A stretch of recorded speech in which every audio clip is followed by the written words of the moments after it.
shida zako kwa mtu mwingine, that situation will never change. Hiyo hali haitawahi badilika. So sometimes because of not knowing what we are carrying, kwa hivyo wakati mwingine kwa sababu ya kutojua kile ambacho tumekibeba, you are being attacked, you are being fought. Utaweza kupigwa vita. But it is because of what you carry. Lakini kwa sababu ya kile ambacho umekibeba. There is a destiny of many people in you.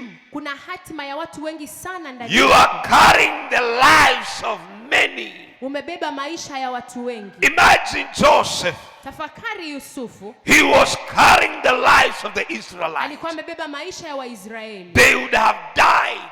Wangekufa. Jacob and his family, Yakobo na familia yake, they would have died. Wangekufa. If Joseph kama Yusufu was not troubled enough, hangeweza kupitia matatizo sana. But he never projected the problems to his family. Lakini hakugeuzia yale makosa kwa baba yake.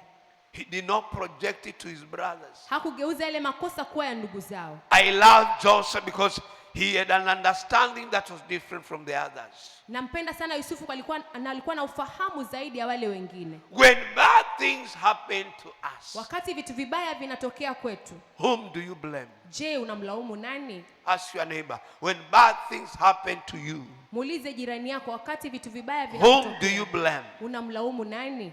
Some people blame their neighbors. Wengine wanalaumu jirani Because they went to a woman or a man who calls himself a prophet or a prophetess. Kwa sababu alienda kwa mwanamume au mwanamke ambaye anajiita nabii au nabii wa kike. I have a problem with prophets and prophetess who only see witchcraft. Nina shida na wale manabii ambao wanaona tu